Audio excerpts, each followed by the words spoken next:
Hi guys, तो हम लोगों ने कॉर्पोरेट फाइनेंसिंग के कंसर्न में ऑलरेडी कुछ अमेंडमेंट्स कवर कर लिए थे। चलिए आज हम लोग बात करेंगे चैप्टर नंबर 13 की।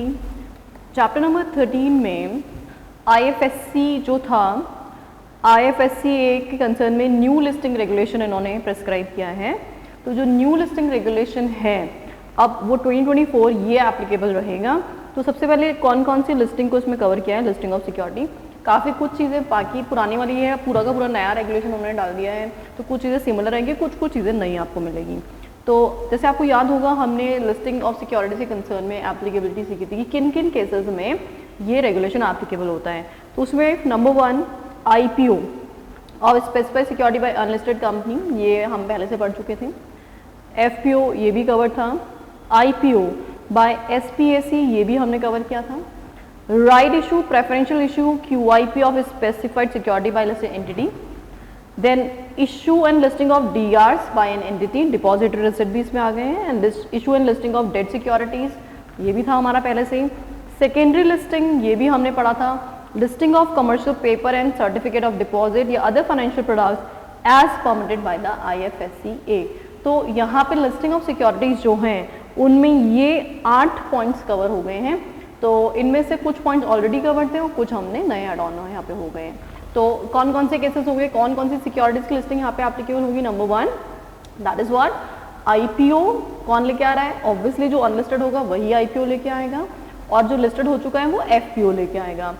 SPAC के बारे में हमने ऑलरेडी पढ़ा ही था। तो अगर वो क्या लेके आ रहे हैं, IPO लेके आ रहे हैं, या अगर कोई भी right issue, preferential issue, QIP वगैरह आ रहा है स्पेसिफाइड सिक्योरिटीज का, या DRs इशू हो रहे हैं, डेट सिक्योरिटीज का लिस्टिंग वगैरह हो रहा है, सेकेंडरी लिस्टिंग हो रहा है ना, कमर्शियल पेपर्स वगैरह इशू किए जा रहे हैं, तो इन सब का लिस्टिंग जो है वो इस रेस्पेक्टिव रेगुलेशन में कवर किया जाएगा। फाइन, चलिए next is following entities would be eligible for listing. अब कौन कौन सी एंटिटीज है जो एलिजिबल है। तो नंबर 1 अगर आपको याद होगा हमने पढ़ा था कंपनी जो IFSC सेंटर्स में इनकॉर्पोरेट है वो यहाँ पे लिस्टिंग करा सकती है। तो एक तो वो है, तो सेम ही था ये कंडीशन। तो देन उसके बाद कंपनी जो इनकॉर्पोरेट इन इंडिया है वो करा सकती हैं, और इन फॉरेन जुडिक्शन है वो करा सकती हैं। तो ये तीनों कंडीशन तो सेम ही हैं। Further in respect of listing of debt securities कौन कौन यहाँ पे एलिजिबल है, any supranational multilateral statutory institution, municipality या सिमिलर बॉडी, या एनी एंटिटी विच ऑफर्स या proposes to offer sovereign debt security, तो ये लोग भी यहाँ पे अपना लिस्टिंग करा सकते हैं। चलिए अब इसके कंसर्न में यहाँ डिटेल इन्फॉर्मेशन दे रखी है, दैट इज व्हाट। तो कुछ चीज़ें आपको वेरिएशन में नजर आएगी, बाकी ऑलमोस्ट सेम ही है। नया लिस्टिंग रेगुलेशन उन्होंने प्रिस्क्राइब कर दिया है। तो listing of specified securities through the IPO, तो अगर IPO लेके आना चाह रही हैं अनलिस्टेड जो भी एंटिटीज़ हैं, तो सेलिएंट फीचर्स क्या क्या रहेंगे। Number 1 eligibility. तो फर्स्ट ऑफ ऑल जैसे ICDR में भी कवर था, इवन पहले पुराने रेगुलेशन में भी हमने कवर किया था। तो issuer shall be eligible to make IPO of specified security only if the issuer has an operating revenue based on consolidated audit accounts of at least $20 million in the last financial year or average over the last 3 years। तो basically क्या बोलना चाह रहा है यहाँ पे, condition में change आ गया है। What it said कि आपका जो रेवेन्यू है, ऑपरेटिंग रेवेन्यू, कौन सा वाला रेवेन्यू, ऑपरेटिंग रेवेन्यू जो है वो कितना है, that is what 20 million. 20 million कब, in the last financial year, या तो पिछले साल, या फिर मान लो पिछले साल नहीं है तो एवरेज देख लो पिछले 3 सालों का, या तो प्रीसीडिंग 3 इयर्स का एवरेज निकाल लो, या फिर प्रीसीडिंग ईयर का देख लो, इनमें से कोई सा भी देख लो, है ना। कम से कम कितना होना चाहिए, 20 मिलियन USD होना चाहिए। नंबर 2 कंडीशन इसने क्या बोला, इशूअर का प्री टैक्स प्रॉफिट जो है based on consolidated audit accounts कितना है, at least $1 million. Pre tax profit कितना बोला, 1 मिलियन। और पहली कंडीशन किसकी थी, ऑपरेटिंग रेवेन्यू की। तो ऑपरेटिंग रेवेन्यू तो कितना चाहिए, 20 मिलियन USD चाहिए, और प्री टैक्स प्रॉफिट कितना चाहिए, $1 मिलियन चाहिए। The issuer has a post-issue market cap of at least $25 million। कितना, $25 मिलियन। क्या, post issue market cap. What is it? Post issue market cap. It qualified under any other eligibility criteria specified by the IFSCA। ए। तो क्या क्या eligibility criteria हुई भाई IPO के लिए, फटाफट से देखेंगे। नंबर 1 ऑपरेटिंग रेवेन्यू की कंडीशन चेक करेंगे, प्री टैक्स प्रॉफिट की कंडीशन चेक करेंगे, देन साथ ही में आपका मार्केट कैप चेक करेंगे पोस्ट इशू वाला, और अदर कंडीशन जो भी आईएफएससी प्रिस्क्राइब करेगा वो कंप्लाइंस आपको करनी होगी। Next is filing of offer document. तो ऑफर डॉक्यूमेंट आपको फाइल करना है। तो ऑफर डॉक्यूमेंट जब फाइल करना है तो आपका जो इशू है, इशूअर का इशू साइज जो होगा वो कम से कम कितना होगा, 50 मिलियन और less are exempted from filing the offer document with the IFSCA. मतलब अगर आपका 50 मिलियन या उससे नीचे का ऑफर डॉक्यूमेंट है तो उस केस में आपको आईएफएससीओ को ऑफर डॉक्यूमेंट फाइल करने की कोई जरूरत नहीं है। तो यहाँ पे issuer is required to file offer document with IFSCA for observation. It's just like जैसे सैबी के पास आप डीओडी फाइल करते हैं, वैसे यहाँ पे भी करना है। लेकिन अगर 50 मिलियन या उससे नीचे का अगर आपका ऑफर है तो आपको ये फाइल करने की जरूरत नहीं है, ऑब्जर्वेशन की कोई जरूरत नहीं, डायरेक्ट इशू ले आना। Offer timing, offer shall be made by the issuer within a period of not more than 12 months from the date of observation. पहले भी 12 महीने था, अभी भी 12 महीने, no change at all. Next is offer period. Offer period कितना हो गया है, 1 वर्किंग डे से not more than 10 working days. तो 1 दिन से लेकर के 10 दिन, ये हमारा टाइम फ्रेम हो गया है। Minimum public offer, where the issuer is a company incorporated in India including the IFSC, such issuer shall comply with the minimum offer and allotment to the public and minimum public shareholding norms। तो जो भी SCRR के minimum public offer and allotment की conditions हैं तो वो आपको यहाँ पे फॉलो करनी है। जैसे ICDR में भी हम यही फॉलो करते हैं, SCRR where the issuer is a company incorporated outside India। ये तो कौन थी, इन इंडिया वाली थी। अब अगर आउटसाइड इंडिया वाली है तो क्या करोगे, तो minimum offer and allotment to the public shall be at least 10% of the post issue capital and such issuer shall also maintain minimum public shareholding of 10% of the post issue capital on continuous basis। तो अगर आप foreign company है तो उस पर हम ICDR या ऐसे SCRR रूल्स तो लगा नहीं सकते हैं, तो उनके लिए कंडीशन कितनी परसेंट होती है, 10% की। 10% किसका, पोस्ट इशू कैपिटल का। 10% किसका, पोस्ट इशू कैपिटल का। तो पोस्ट इशू कैपिटल का 10% आपको किसको देना है, पब्लिक को अलॉट करना है, और उनका कंटिन्यूस बेसिस पे पब्लिक का होल्डिंग कितना रहना चाहिए, 10% रहना चाहिए। फाइन, चलो next is minimum subscription. Minimum मिनिमम सब्सक्रिप्शन कौन सा होगा, as disclose in the offer document. तो सेम है condition. Lockup, the pre issue holding lockup कितने पीरियड के लिए रहेगी, 180 दिन के लिए। पहले भी 180 दिन था, अभी भी 180 दिन है, नो चेंज। तो ये तो सेम ही कंडीशन है। चलिए अभी तो हो गया आईपीओ की कंडीशन। अब हम बात करें एफपीओ की। एफपीओ की कंडीशन तो सेम ही है, तो वही जो एज प्रेस्क्राइब होगा। Let's move for the SPAC. SPAC आपको याद होगा, एसपीएसी हमने क्या पढ़ा था, एसपीएसी हमने क्या पढ़ा था कि ऐसे एंटिटीज जो कोई बिजनेस नहीं करेंगी, ये एक्विजिशन के लिए बनाई गई एक स्पेशल पर्पस जो एंटिटी है। तो स्पेशल पर्पस एक्विजिशन कंपनीज होती हैं ये, तो क्या करती हैं, दो कंपनीज के बीच में होने वाले मर्जर एमालगमेशन के लिए फंडिंग प्रोवाइड करती है, और उसी पर्पस के लिए ये फंड रेज भी करती है, राइट है। तो it is eligible to raise capital through IPO of specified security on recognised stock exchange only where the target business combination has not been identified prior to the IPO. ये condition पहले भी थी कि पहले से आपको ये नहीं पता होना चाहिए कि कौन सी दो कंपनीज के बीच का मर्जर होना चाहिए, किसका कॉम्बिनेशन हो रहा है, जिसके लिए आप फंड रेजिंग कर रहे हो। आप फंड रेजिंग पहले से करके रखते हो और इन्वेस्टमेंट बाद में करते हो, that is the same condition. SPSE has the provision for redemption and liquidation in line with this regulation. The sponsor of SPSE has a good track record in the SPSE transactions, business combination, fund management, business banking activities, and the same shall be disclosed in the offer document। ये सारी conditions आपकी same हैं, इनमें कोई difference नहीं है। Offer size not less than 50 million USD or any other amount as may be specified by the authority from time to time. Further, the sponsor shall hold at least 15% and not more than 20% of the post issue paid up capital। तो offer size कितना रहेगा यहाँ पे, $50 million, $50 million का offer size रहेगा, और साथ ही में स्पॉन्सर्स का होल्डिंग कितना रहना चाहिए भाई, स्पॉन्सर्स का होल्डिंग मिनिमम 15% और मैक्सिमम कितना रहेगा, 20% रहेगा। चलिए एप्लीकेशन साइज कितनी रहेगी यहाँ पे, दैट वुड बी $1 लाख। तो $1 लाख की मिनिमम एप्लीकेशन साइज यहाँ पे रहेगी। And allotment to the investor shall be in proportion on the basis of discretionary basis as disclose in the offer document. तो बेसिस ऑफ अलॉटमेंट क्या होगा, प्रपोर्शनेट बेसिस पे या ऑफर डॉक्यूमेंट में कोई और तरीका लिखा हुआ है तो उस तरीके से यहाँ पे अलॉटमेंट किया जा सकेगा, ठीक है। Next is SPC specific obligation requirements have also been prescribed with respect to the maintenance of escrow account, eligible investment pending utilization, acquisition timeline etc. ये सारी बातें भी यहाँ पे prescribe की गई हैं।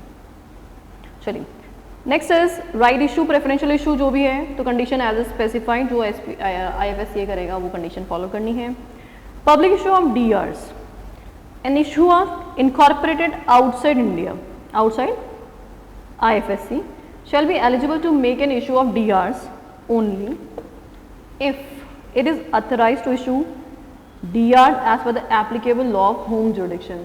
मतलब अगर उसका होम जुडिक्शन जहाँ वो लिस्टेड है या जो रजिस्टर्ड है कंपनी, जैसे इंडिया में है तो इंडिया के लॉज को परमिशन ग्रांट करते हैं DR इशू करने के लिए, या किसी दूसरी कंट्री में सिचुएटेड है तो उनके लॉज उनको परमिशन ग्रांट करते हैं DR इशू करने के लिए।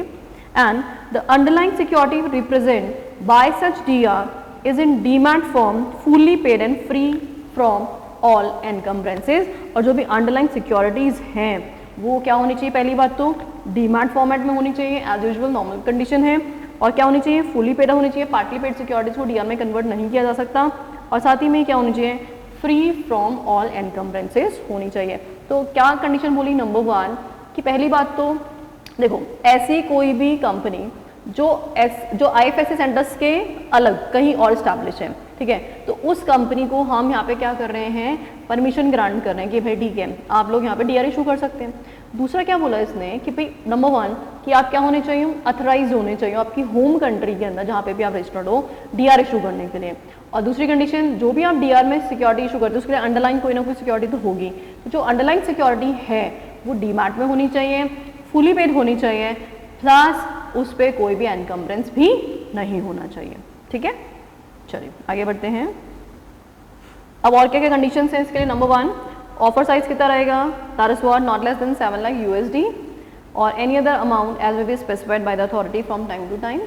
मिनिमम सब्सक्रिप्शन क्या रहेगा, listing of DR shall be permitted only if subscription in offer is not less than USD 7 lakh और any other amount as may be specified by IFSCA।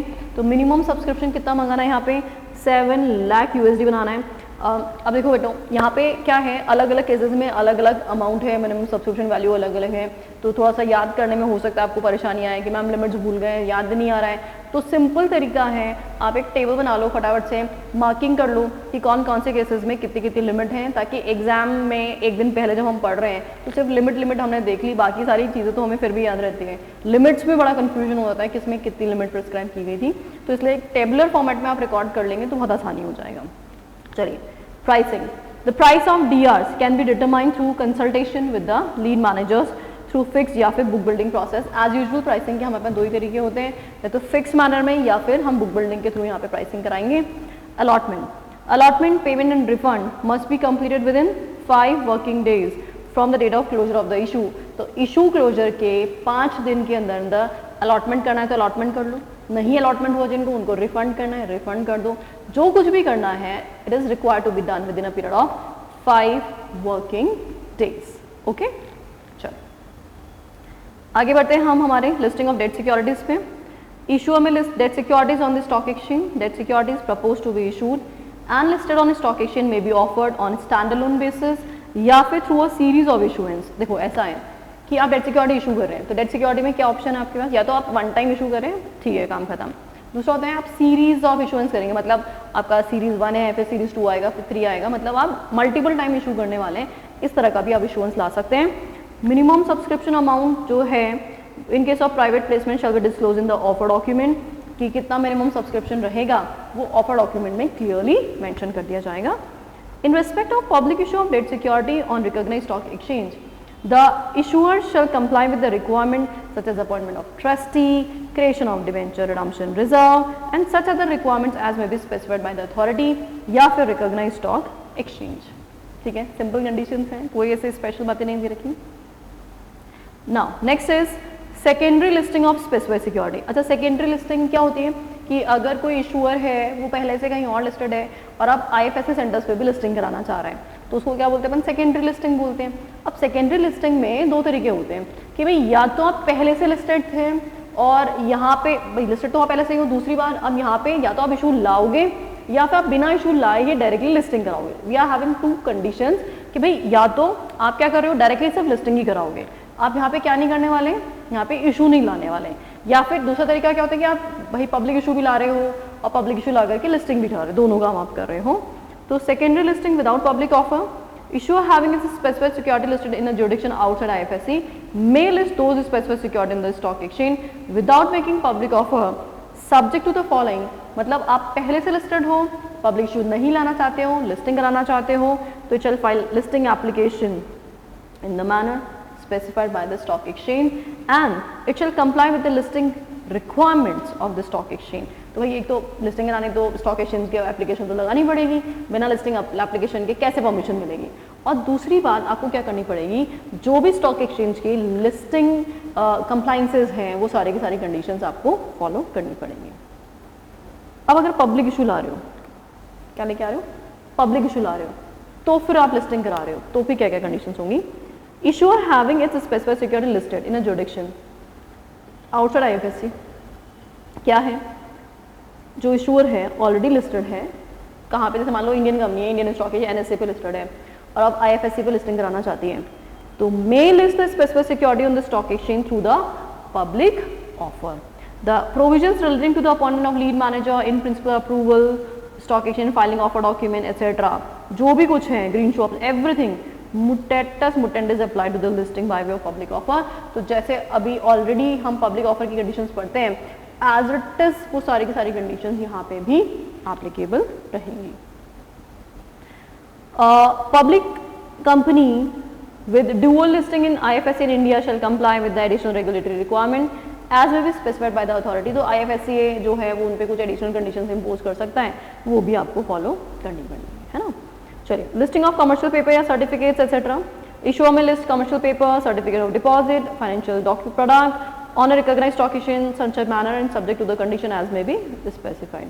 सबसे बढ़िया होता है condition as may be specified, है ना।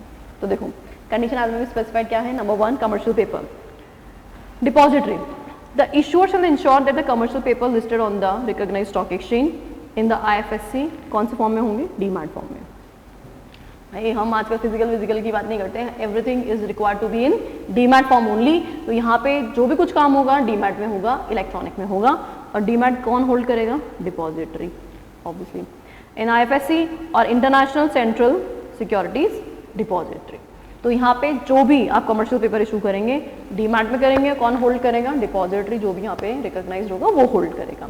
And maturity, issuer shall ensure that maturity of commercial paper to be listed on stock exchange is not less than 7 days and not more than 1 year।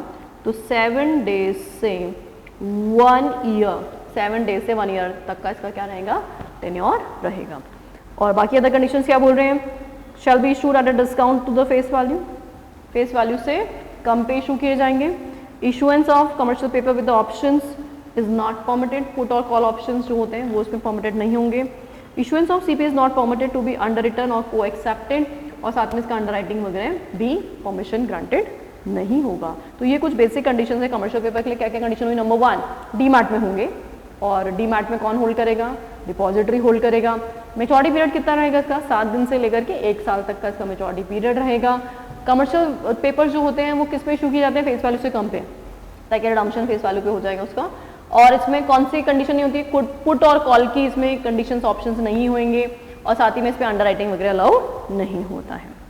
Listing application, issuer desirous of listing of commercial paper on stock exchange shall file listing application along with offer document या information memorandum as applicable with the stock exchange। देखो ये एक basic point है, जब भी listing करानी है तो ऑब्वियसली लिस्टिंग एप्लीकेशन लगानी पड़ेगी आपको स्टॉक एक्सचेंज को। In accordance with the requirement specified by the exchange, application shall be accompanied with the regulatory fee of USD 1000। तो अब फीस जो है $1000 है, $1000 की फीस आपको जो है स्टॉक एक्सचेंज पे लिस्टिंग एप्लीकेशन के साथ पे करनी होगी। नेक्स्ट है सर्टिफिकेट ऑफ डिपॉजिट। जैसे अभी कमर्शियल पेपर की बात कर रहे थे, आप किसकी बात कर रहे हैं, हम सर्टिफिकेट ऑफ डिपॉजिट की बात कर रहे हैं। तो कैसे इशू होगा, ये भी अगेन डीमैट फॉर्मेट में ही होगा, ऑब्वियसली फिजिकल फॉर्मेट में नहीं होगा, डीमैट में इशू करेंगे हम। और साथ ही में कौन होल्ड करेगा, वही डिपॉजिटरी या फिर international centre of securities depository. Listing application, again listing application जाएगी किसको भी, स्टॉक एक्सचेंज को जाएगी। ऑफर डॉक्यूमेंट की कॉपी वॉपी अटैच कर देना, प्लस साथ में उसके साथ फीस भी लगा देना। कितनी, वही सेम जो अभी आपने पढ़ा था ऊपर कमर्शियल पेपर के साथ। तो कमर्शियल पेपर और सर्टिफिकेट ऑफ डिपॉजिट पे दोनों पे same conditions as it is applicable रहेंगी। तो यहाँ पे एक नया रेगुलेशन जो है वो इन्होंने बना दिया है। तो पुराना जो हमने पढ़ा था तो ऐसे घबराने की जरूरत नहीं कि भाई हमने पुराना पढ़ा था ये नया आ गया है, बहुत ज़्यादा वेरिएशन आ गया है। बहुत ज़्यादा वेरिएशन नहीं है, काफ़ी चीज़ें सिमिलर ही हैं। चलिए अब है चैप्टर नंबर 14 जो है raising of fund from debt and procedural aspect. इसमें कुछ छोटे छोटे अमेंडमेंट्स हैं। Reduction in denomination of debt securities and non convertible redeemable preference shares. अब डिनोमिनेशन रिड्यूस करने की बात कर रहा है ये। SEBI vide the circular has made the following changes. This amendment inserts a provision allowing the issuance of debt securities या non-convertible redeemable preference share at a face value of rupees 10,000 on private placement basis, subject to specific conditions that include the appointment of at least one merchant banker, ensuring that securities interest या dividend bearing with fixed maturity, allowing various credit enhancements like guaranteed bond या फिर SBLC backed जो आपकी securities हैं। तो यहाँ पे basically कहना क्या चाह रहा है कि जो डेट सिक्योरिटी, सबसे इंपॉर्टेंट बात जो है, जो डेट सिक्योरिटीज और non convertible redeemable preference shares हैं उनकी फेस वैल्यू जो है वो कितनी कर दिए, 10,000 रुपये कर दिए प्राइवेट प्लेसमेंट बेसिस पे। ठीक है, तो ये याद कर लेना लिमिट। और कुछ अदर कंडीशंस प्रिस्क्राइब की गई हैं। तो अदर कंडीशन में क्या करना पड़ेगा, आपको कम से कम एक मर्चेंट बैंकर अपॉइंटमेंट करना पड़ेगा। साथ ही में क्या होगा इसमें कि इंटरेस्ट और डिविडेंड का पेमेंट आपको फिक्स मैच्योरिटी पे करना पड़ेगा और क्रेडिट एनहांसमेंट वगैरह कराने पड़ेंगे। The amendment permit several credit enhancement to make this securities more attractive to the investors. These includes guaranteed bonds, partially guaranteed bonds, SBLCs backed securities, debt backed securities, pledge etc.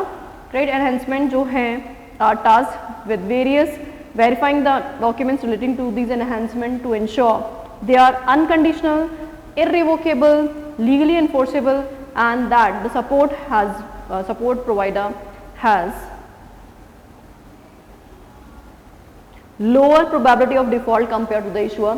अब देखो credit enhancement होता क्या है basically कि हमने एक तरह से जैसे क्रेडिट रेटिंग की बात करते हैं हम, तो क्रेडिट रेटिंग में हम क्या बोलते हैं कि अच्छा ये जो इशूअर कंपनी इसकी सिक्योरिटी का इतना वर्थ है, आप इसमें ट्रस्ट कर सकते हैं, बिलीव कर सकते हैं, AAA रेटिंग का है। तो एक्जैक्टली ऐसा क्रेडिट एनहांसमेंट है सिक्योरिटीज़ का। तो यहाँ पे हम इंश्योर कर रहे हैं कि भाई आपको डिफॉल्ट के चांसेस बहुत ही मिनिमाइज हो चुके हैं और पेमेंट मिलने की हाई प्रोबेबिलिटी हो गई है। तो इसी पर्पज़ के लिए क्या किया गया है, क्रेडिट एनहांसमेंट किया गया है। तो देखो इसमें क्या बोला था इसने, क्रेडिट रेटिंग एजेंसीज जो हैं क्या कर रही हैं, task with the verifying the documentation relating to the enhancement. तो यहाँ पे क्या कर रहे हैं, इनको एक टास्क दिया गया है कि इनके डॉक्यूमेंटेशन को सही से चेक करो, इनमें देखो कि कहीं कोई प्रॉब्लम तो नहीं है। तो इसलिए क्या कर रहे हैं यहाँ पे ये क्रेडिट एनहांसमेंट कर रहे हैं कि unconditional, irrevocable, legally enforceable and the support provider has a lower probability of default. तो इससे क्या हो गया, यहाँ पे डिफॉल्ट की लेस प्रोबेबिलिटी हो गई है। ठीक है, चलिए for issuers with valid self placement memoranda या general information documents as of the effective date of the circular, funds can be raised through the tranche placement memoranda or key information document at the face value of 10,000 provided due diligence is carried out by the merchant banker। तो इस respective जो circular इसमें भी वही बोला कि भाई जो भी इशूअर जिनके भी अभी शेल्फ मेमोरेंडा जो हैं, जो शेल्फ प्रोस्पेक्टस होते हैं बेसिकली वो, या फिर जो जनरल इन्फॉर्मेशन डॉक्यूमेंट्स वगैरह हैं जो अभी वैलिड हैं, तो जिस दिन ये सर्कुलर आया था उस दिन वो अभी भी इफेक्टिव है, वैलिड है। तो वो क्या कर सकते हैं, जैसे ट्रांचेस में लेके आते हैं, मतलब कुछ अभी कुछ इशू लेके आए फिर दोबारा से कुछ और इशू लेके आएंगे। तो जो ट्रांचेस में इशू लेके आ रहे हैं वो क्या कर सकते हैं, फेस वैल्यू 10,000 की कर सकते हैं। चलिए नेक्स्ट है डिलीशन ऑफ क्लॉजेस। तो ये तो अब छोड़ो, कुछ रेलेवेंट नहीं है। नेक्स्ट जो है that is what issue and listing of NCS amended regulation 2024। तो regulation number 23(7) has been inserted which states that issuer shall fix a record date for the purpose of payment of interest, dividend payment and redemption of the amount or for such purposes as specified by the SEBI, and such record date shall be fixed at 15 days prior to the due date of payment of interest और dividend. तो basically यहाँ पे इन्होंने बोला कि भाई जब भी इंटरेस्ट का या रिडम्पशन का अमाउंट पे करना होगा उस वक्त आपको रिकॉर्ड डेट अनाउंस करनी है, कितने दिन पहले, 15 डेज प्रायर। तो ये एक पॉइंट एड ऑन हो गया है। उसके अलावा डीडी आपको कराना है, DD by the debenture trustee, ये एक नया प्रोविजन एड ऑन हुआ है, इसमें बस इतना ही सी बात है, डीडी करवाना है आपको, बाकी इसका डिटेलिंग करने की कोई खास जरूरत नहीं है। हाँ जी, नेक्स्ट पे आ जाओ। यहाँ पे फिर से एक और अमेंडमेंट है, क्या बोलता है ये कि with the view to facilitate ease of doing business, क्या अमेंडमेंट किया है इन्होंने, reduction in the period of seeking public comments जो था, पहले 7 दिन मिलते थे पब्लिक कमेंट्स जब भी आपने ऑफर डॉक्यूमेंट इशू किया, उसको डीओडी जो आप पब्लिश करते थे वेबसाइट वगैरह पे अपलोड करते थे, तो 7 दिन का टाइम मिलता था, 7 दिन में लोग कमेंट्स कर सकते हैं। अब 7 दिन को हटा करके कितना कर दिया है, 5 डेज कर दिया है, तो 5 डेज में कमेंट्स करना पड़ेगा। A provision to the regulation 27(2) has been inserted which states that issuer whose specified securities are listed on the recognized stock exchange and have nationwide trading terminals will post the DOD for 1 day immediately after the date of filing of DOD with the stock exchange। अब इन्होंने क्या बोला, एक और provision जो है add on किया, इसमें क्या बोला कि जो भी इशूअर क्या कर रहा है, whose specified security लिस्टेड है स्टॉक एक्सचेंज पे, ठीक है, क्या है, लिस्टेड है, तो ऐसा जो भी इशूअर जिसकी स्पेसिफिक सिक्योरिटी क्या है, लिस्टेड है स्टॉक एक्सचेंज पे, और whose will post the DOD, DOD कितने पीरियड के लिए, 1 day immediately after the filing of DOD with the stock exchange.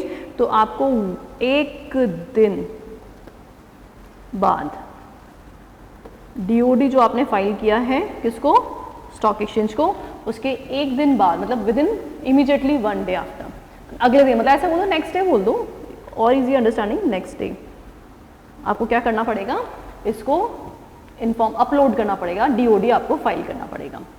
A provision to regulation 13 has been inserted providing flexibility to the issuer by providing discretion to the issuer with regard to the advertisement of public issue through electronic modes। तो QR code वगैरह आप डाल सकते हो advertisement में, तो QR code डालने से क्या होगा कि जिस भी बंदे को फुल डिस्क्रिप्शन देना है, QR कोड को स्कैन करे और स्कैन करके और वो फुल इन्फॉर्मेशन देख सकता है। ये जनरल है, इसमें कुछ स्पेशल नहीं है। हाँ जी, पीरियड ऑफ सब्सक्रिप्शन रिवाइज हो चुका है। Period for the public issue जो था वह cap for open for minimum 3 days, इसको रिड्यूस करके कितना कर दिया, 2 डेज कर दिया है। जो पहले 3 दिन के लिए था रिड्यूस होकर कितना हो गया, 2 डेज हो गया है। Also in case of revision in the price band, the issuer shall extend the bidding period। तो कितने दिन के लिए, 1 दिन के लिए। अगर मान लो आपने प्राइस रिवीजन किया है, तो प्राइस रिवीजन के केस में आप क्या कर सकते हैं, अपना टाइम पीरियड एक्सटेंड कर सकते हैं। तो जो एक्सटेंशन पीरियड है अब वो कितना हो गया, 1 दिन हो गया है, पहले कितना था, 3 डेज था, तो 3 डेज को रिड्यूस करके 1 डे। तो ये कुछ डेट्स के अमेंडमेंट है, ये अमेंडमेंट जरूर नोट कर लेना आप लोग। चलिए अब अगेन यहाँ पे जो रिडक्शन ऑफ टाइमलाइन है, T+3 इन्होंने कर दिया है। जो पहले जो था T+6 था, तो T+6 की जगह पे अब T+3 में ही सेटलमेंट होगा। तो T+6 हट करके अब क्या रहेगा, T+3, बस इतना सा ध्यान रख लो, सेटलमेंट जो अलॉटमेंट का है। Next is liquidity window facility जो है वो यहाँ पे इंट्रोड्यूस की गई है। तो SEBI has introduce liquidity window facility for the investors in debt securities through stock exchange mechanism which allows investors holding listed debt security to sell them back to the issuer using a put option on the specific dates ensuring liquidity। That means जैसे एक तो तरीका क्या था कि आप stock exchange पे trade करते हैं, है ना, और एक है जैसे मान लो आपकी सिक्योरिटी के साथ पुट ऑप्शन अटैच्ड है। तो पुट ऑप्शन का मतलब है कि जो इन्वेस्टर है उसके पास राइट है कि वो एक पर्टिकुलर डेट पे अपनी सिक्योरिटी डायरेक्टली इशूअर कंपनी को बेच सकता है। तो ये जो चीज़ है ये अब ऑनलाइन प्लेटफॉर्म पे की जा सकती है। तो एक लिक्विडिटी विंडो फैसिलिटी यहाँ पे इन्वेस्टर्स को प्रोवाइड की गई है। It is felt that establishing a framework of providing liquidity window facility bye the issuer through use of put options exercisable on the pre-specified date or interval will provide uniform norms for all the issuers to consider adopting liquidity window facility in the manner specified। क्योंकि अब investor मान लो उसको लगता था कि यार मुझे अपनी जो सिक्योरिटीज़ हैं वो पहले जो मेच्योरिटी से पहले पुट ऑप्शन एक्सरसाइज करना है, लेकिन उसको समझ में नहीं आ रहा था क्या करूँ कैसे करूँ, तो उसके बाद इशूअर अनड्यू डिले कर रहे हैं, तो ट्रांसपेरेंसी नहीं थी। तो उसको भी यहाँ पे इन्होंने कर दिया ईज ऑफ डूइंग बिजनेस, भैया तुम यहाँ पे एक फैसिलिटी प्रोवाइड करो, जो भी इन्वेस्टर्स हैं उनको एक विंडो दो ताकि वो उस विंडो के थ्रू क्या कर सके, अपनी सिक्योरिटी को पुट ऑप्शन में बेच सकते हैं। चलिए इसमें और क्या क्या इंक्लूड हुआ, जैसे issuer description and prospective applicability. Window can only be provided at a description of the issuer. This option is only available for prospective issuance either bye way of public issue और private placement basis. मतलब ये क्या है, discretion है, issuer का discretion है। Eligible security, all debt securities govern by the SEBI NCS regulation, इसमें दी जा सकती है, चाहे आप प्राइवेट प्लेसमेंट लेके आ रहे हो, पब्लिक इशू लेके आ रहे हो, कैसे भी करो, सारी सिक्योरिटीज इस रिस्पेक्टिव विंडो पे पुट की जा सकती हैं। Prior approval of board of director of the issuer is required, तो इसके लिए क्या करना पड़ेगा आपको, बोर्ड की प्रायर अप्रूवल लेनी पड़ेगी। Stakeholders relationship committee for entities which have listed their specified security, the implementation and outcome of the liquidity window shall be monitored by the stakeholder relationship committee, क्योंकि अल्टीमेटली इन्वेस्टर्स का जितना भी interest है वो कौन ensure करता है, stake holder committee ही करती है। तो वो यहाँ पे जो भी विंडो है लिक्विडिटी विंडो, उसके काम को मॉनिटर कौन करेगा, एसआरसी करेगी। For entities which have only listed debt securities, the monitoring of the implementation and outcome of the liquidity window shall be under the aegis of the board of directors or board level committee as determined by the board of directors. That means इन्होंने क्या बोला, जिन companies में SRC constitution mandatory नहीं है, तो उन companies में जो लिक्विडिटी विंडो है उसको कौन चेक करेगा, कौन एग्जामिन करेगा, बोर्ड ऑफ डायरेक्टर्स या कोई भी बोर्ड लेवल कमेटी जो बोर्ड ऑफ डायरेक्टर्स ने डेलीगेट किया, भाई ये कमेटी है ये देख लेगी, तो फिर वो कर लेगी। एलिजिबल इन्वेस्टर्स कौन है, issuers have the option to specify the class of investors for whom the liquidity window will be provided.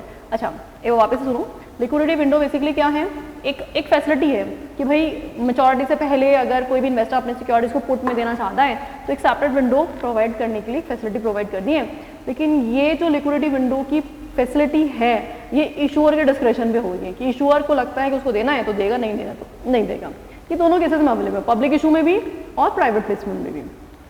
किसी भी टाइप की सिक्योरिटी जो एनसीएस रेगुलेशन में फॉलो करती है उन सब के लिए ये विंडो अवेलेबल रहेगी।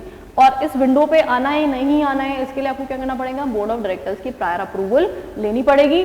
और अगर आपकी कंपनी में एसआरसी है तो एसआरसी इस पूरे पर्टिकुलर काम को जो भी है ऑब्जर्व करेगी कि भाई इस रिस्पेक्टिव विंडो पे क्या काम चल रहा है क्या नहीं चल रहा है, उसका जो ऑब्जर्वेशन है वो एसआरसी करेगा। और अगर एसआरसी है ही नहीं तो फिर उस केस में कौन करेगा, बोर्ड ऑफ डायरेक्टर्स करेंगे या बोर्ड ने किसी कमेटी को पावर डेलीगेट किया है तो वो करेगा। फाइन है, मिनिमम होल्डिंग पीरियड कितना रहेगा। The liquidity window can only be offered to the investors after the expiry of 1 year from the date of issuance of the debt securities. That means यहाँ पे जो लिक्विडिटी विंडो है ये कब available रहेगी, after expiry of 1 year. इसका मतलब ये हुआ कि पुट ऑप्शन 1 साल से पहले एक्सरसाइज नहीं किया जा सकता। तो ये थोड़ा ना कि आज अलॉटमेंट हुआ 5 दिन बाद ही कोई बंदा बोल रहा है लो जी अब हमारे से वापस डेट सिक्योरिटी खरीद लो, तो कम से कम ये फैसिलिटी 1 साल बाद ही अवेलेबल रहेगी। The issuers offering the liquidity window shall keep it open for a minimum of 3 working days. The liquidity window facility can be provided on monthly or quarterly basis, but the schedule shall be provided upfront in the offer document. देखो यहाँ पे क्या होगा कि एक particular time frame जब हमने option दिया था कि अब आप इस पीरियड पे क्या कर सकते हो, पुट कर सकते हो, तो उस पीरियड के लिए आपका लिक्विडिटी विंडो ओपन होएगा। जब भी ओपन होगा कम से कम कितने दिन के लिए होगा, 3 दिन के लिए होगा। और इसका पूरा डेट स्केड्यूल जो है वो आप पहले से डिसाइड कर सकते हो, किस में लिख सकते हो, ऑफर डॉक्यूमेंट के अंदर आप इसका पूरा का पूरा डेट स्केड्यूल मेंशन कर सकते हो। Reporting and disclosure requirement after closure of the liquidity window, issuer is required to submit a report to the stock exchange on which such debt securities are listed. However the form and manner of such disclosure are yet to be specified by the stock exchange in consultation with the SEBI. इसका जो भी form manner है वो अब decide होगा, सेबी की consultation में stock exchange decide करेगा। तो ये एक नया कॉन्सेप्ट है लिक्विडिटी विंडो का, तो माइट भी कि इस पर कोई शॉर्ट क्वेश्चन बन जाए, तो इसलिए इसको आप अच्छे से कवर कर लेना। चलिए अब है नेक्स्ट जो इंटरमीडिएटरीज वाला चैप्टर है आपका, उसके कंसर्न में जो अमेंडेड है दैट इज व्हाट, यहाँ पे एक नोटिफिकेशन दिया है उन्होंने, सेबी ने नया रेगुलेशन 15A इंसर्ट कर दिया है, तो ठीक है। Provisions pertaining to the fees and provision that research analysis will be entitled to charge fee for providing research services from the client. तो जो रिसर्च एनालिसिस्ट है वो अब फीस भी चार्ज कर सकता है अपने रिसर्च के लिए।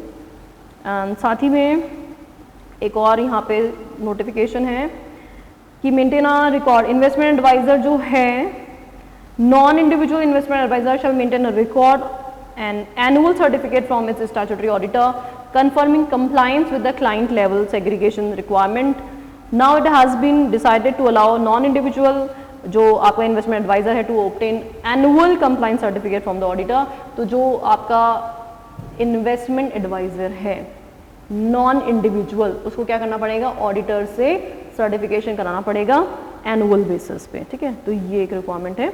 As a step towards the ease of doing business, it has been decided to grant a period of 30 days from the end of the half-year period to make submission of periodic reports to investment advisor, administration and supervisory body। तो इनको क्या करना पड़ेगा, half yearly reporting करनी पड़ेगी। कितने दिनों में, 30 डेज, हाफ ईयर एंड के 30 दिन के अंदर अंदर रिपोर्ट सबमिट करनी पड़ेगी। किसको, IAASB को, investment adviser, administration and supervisory body. भाई इन्वेस्टमेंट एडवाइजर हमारा इंटरमीडिएट है, उसका एडमिनिस्ट्रेटिव एंड सुपरवाइजर बॉडी जो होगी उसको हाफ ईयरली रिपोर्टिंग भी करनी होगी। That's it. तो ये हमारे कुछ अमेंडमेंट्स थे जो हमारा जो कॉर्पोरेट फाइनेंस सब्जेक्ट है उसके अंदर ICSI ने नोटिफाई किए थे। तो एक बार आप इनको ज़रूर गो थ्रू कर लेना, क्योंकि ICSI रिसेंटली एग्जाम्स के अंदर एक ना एक क्वेश्चन अमेंडमेंट्स पे जरूर पूछ रही है। तो जो नोटिफिकेशंस हैं उनमें आप इसको एक बार गो थ्रू ज़रूर करना, ठीक है। Thank you so much.